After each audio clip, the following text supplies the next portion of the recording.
Committee on Parole is called back to order. Our next case is Mr. Tyrone Webb. Mr. Webb, if you would please give us your full name and DOC number. Tyrone Webb, 400229. Thank you. Mr. Webb, let me explain our process to you. First, I'm going to read some information into the record, and then the board is going to conduct a parole interview with you. At the appropriate time, we will allow the participants who've indicated they wish to speak to have their input. Currently, we have speaking in your favor, Ms. Tyronica Foster, who is your daughter, Derek Webb, who is your brother, and Melanie Robinson, who is your cousin. Also present but not speaking is Paula Robinson, Tiffany Robinson, Chantrell Webb, and Valerie Smith. Also here in opposition speaking is Darren Robertson, who is the victim's brother, and also present Philip Atkins, who is our victim advocate, Tramika Woods, who is the victim's niece, Simone Robertson, who is the victim's niece, and Wanda Robertson, who is the victim's sister. At the end, you'll be allowed to make a brief statement before the board votes. Do you understand our process? Yes, sir. This is the matter of Tyrone Webb, DOC number 400229, date of birth December the 14th of 1979. He's classified as a first felony offender. He has a parole eligibility date of January 6, 2022. He's not eligible for good time. He is serving a life sentence of a charge of second-degree murder, having been sentenced on July the 6th of 1998. Mr. Webb, is all of that accurate? Yes, sir.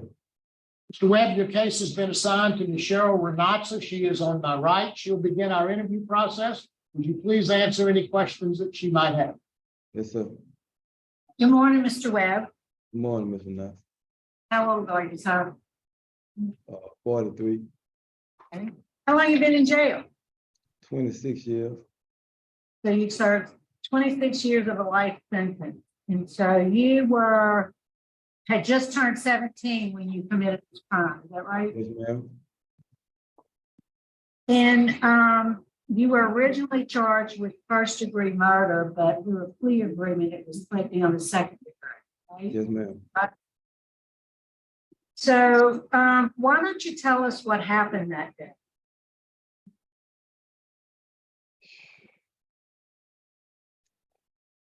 Seriously, I made a mistake, really.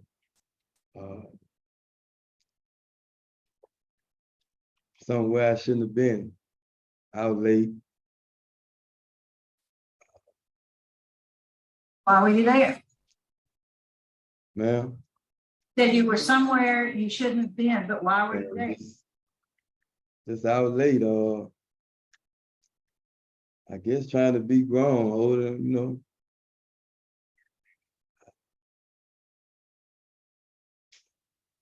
Just made a mistake. And your mistake caused Mr. Norman Robertson his life. He was a store clerk. Is that correct? Yes, ma'am. And it looks like you committed another armed robbery at a nearby gas station a few days before then. Yes, ma'am. So what was going on in your life? Just was some troubled times, I guess.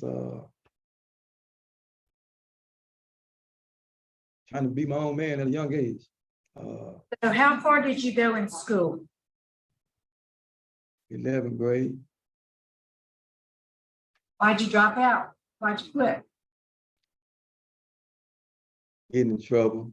Ended up going to juvenile. Came home and just got caught up in the streets.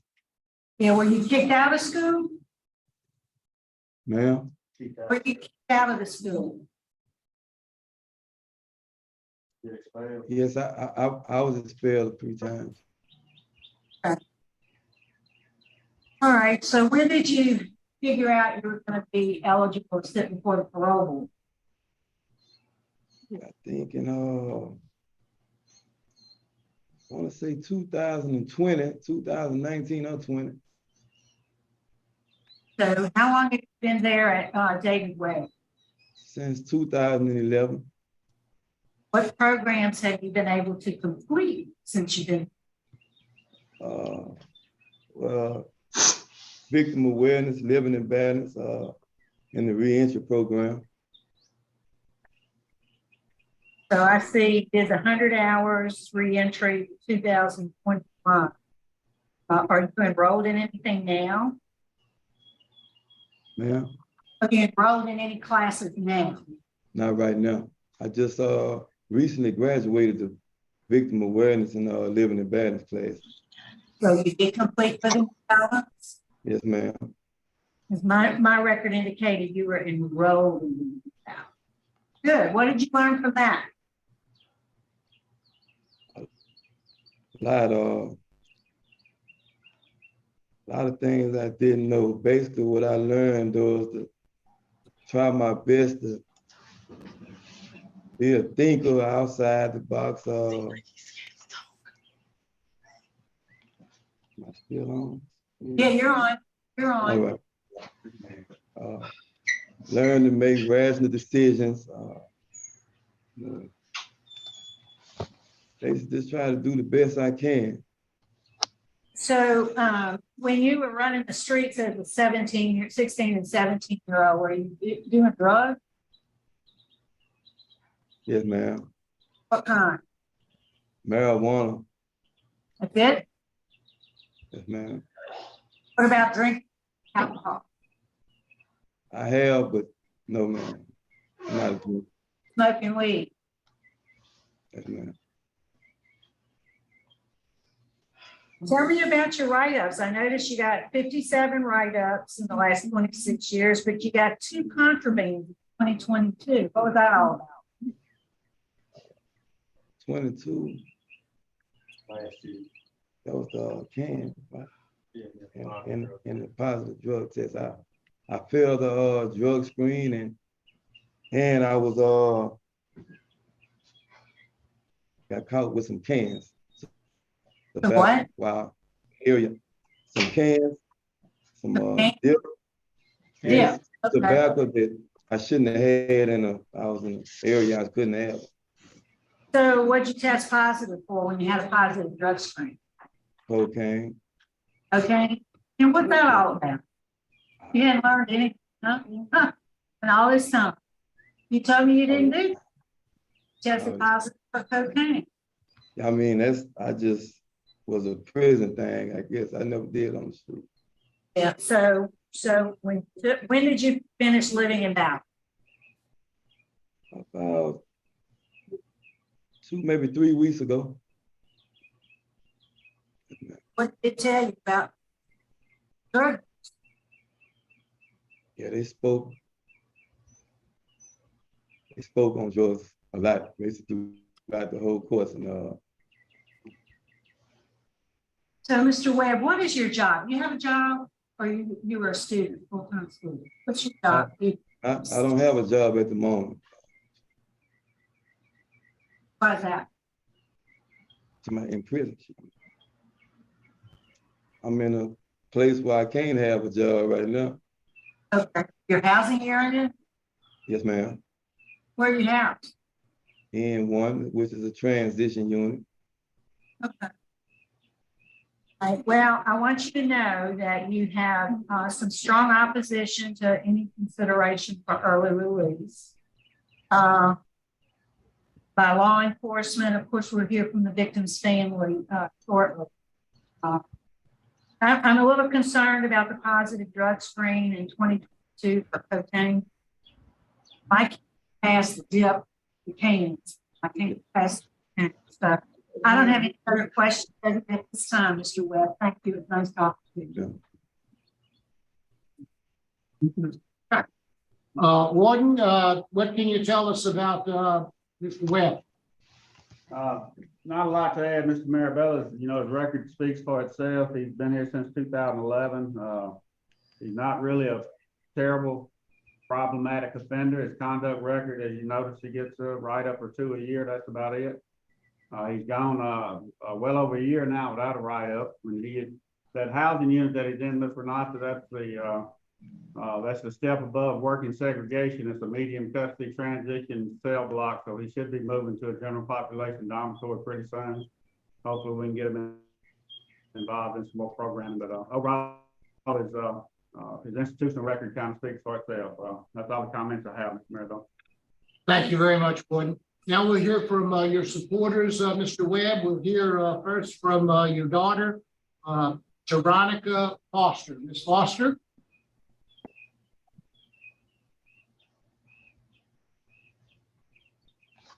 You hear me?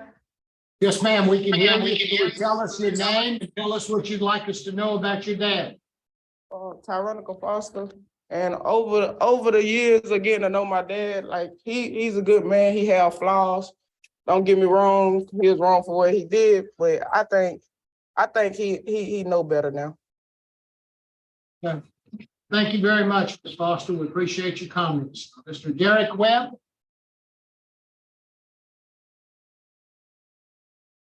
Can you hear me? Yes, sir, Mr. Webb. How are you? I'm well. Yourself, sir? Doing fine, thank you. If you give us your full name and tell us what you'd like us to know about your brother. Well, my name is Derek Webb. I'm a master in the United States Air Force. I'm 37 years old now, and I've been without my brother since I was 11. All in all, I would say that a part of the reason why I am today and who I am today is because of my brother. I know he's made mistakes in the past. I know that he's grown from those mistakes, and I know these things just based on what he has been and where he has been for me in my life from that time up until where we are now. I could have very well went down a similar path, but because I was able to learn from his mistakes, communicate with him back and forth about my growth and, making mistakes of my own, I was able to get to where I am today. I've been in the military for 19 years and I will retire here pretty soon, but throughout that time, I've communicated with my brother often, and I can tell his growth just as much as he's helped me grow. So I believe that he deserves a second opportunity. I believe that he understands what he did was wrong. And I also believe that he's grown from that significantly. Thank you, Mr. Webb. We appreciate your comments and we certainly do appreciate your service. Thank you, sir. Ms. Melanie Robinson. I'm here. Ms. Robinson, if you'd introduce yourself and tell us what you'd like us to know about your cousin. I am Melanie Robinson. I am Tyrone's cousin. I am the one that has been working with Tyrone. I have degrees in criminal justice, and I decided to use that degree to help my cousin to the best of my ability to get on this track. I believe with my help and the help of my family that Tyrone deserves a second chance. He was young. We all was young, and we have made mistakes. I believe my cousin has learned from his mistakes. I want my cousin to have a second chance because of his daughter. His daughter has lost her mother in a death, and she has no parent figure.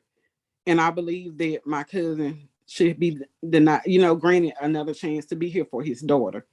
If my cousin is granted another chance, I will help him. Like I say, I'm in the criminal justice field. I'm the one that got this started up for Tyrone to even try to have a second chance. People probably think I'm tough or hard or whatever, but that's just my nature. Tyrone was wrong for what he did. Again, he was a teenager. He's been locked down since he was 17. He's 43 now. I'm asking everybody to please give him another chance in life to be here with family and as well as his daughter. Because as of now, she's just here out here by herself. She needs a parent with her. Thank you, Ms. Robinson. We appreciate your comments. Mr. Webb, we'll now hear from the opposition, Mr. Darren Robertson. Good morning. My name is Mr. Darren Robertson. And my brother was named Norman Robertson. And my mother was named Miss Dorothy. And she died of a broken heart because the defendant, he came into our life, which we would have never crossed paths of him. And he took my mother's son. He gave her a life sentence that he couldn't pay for. My mom died of a grieving heart. She died of heart trouble because he took her son. And when he did it, he did it around his daughter, his baby daughter birthday. And he have 2 more children. That kid, they got a life sentence without their dad. They can't see he can't see their grandkids. Me, my sister, and my brother is a table that was missing birthdays, years, school, graduation, everything. It was a seat always. It was 4 of us. Now it's 3 of us. He have taken something away from us. When the birthdays came up, with the parties, when the birthday came up, when the Thanksgiving, Christmas and stuff, we were grieved because there was a seat always missing. And he have come in our life. And our brother's not gonna stand in that seat. My mom died of a broken heart. She died of a grieving heart. Nobody know how my mom lost her child, but she died. He gave my mom a life sentence. He gave us a life sentence. His kids can come forward to speak now because he traumatized them when they was a little kid.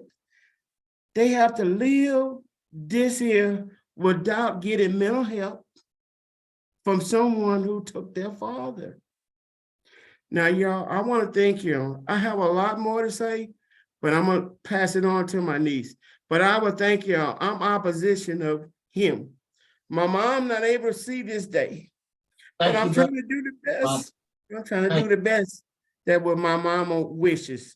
Will y'all please carry out my mama wishes that he's sentenced into a life sentence, but not the other people.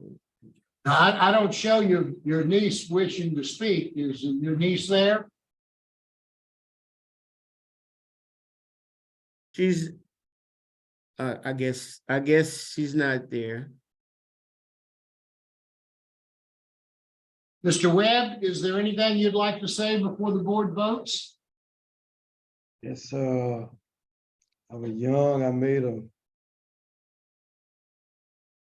mistake, a grave mistake. If I could have the opportunity to speak with or towards the victim family, I would like to apologize. I wish there was a way that I could undo what was done. I mean, if I could do 26 more years to bring them back, I was glad to do it. I thank the board for giving me this opportunity. And thank my family, I thank the institution. And I'm just continue to do what I have to do to make myself better. Thank you, Mr. Webb. Thank you. Mr. Webb, I appreciate what you said this morning. You know, you made bad choice, but you made that decision. Yes, You ma'am. also decision to do the cocaine just a year ago. So you got to start thinking before you act.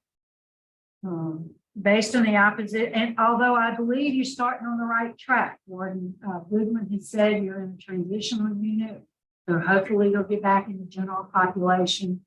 You'll be able to take advantage of some more programs. I really would like for you to work on getting your GED. Yes, ma'am.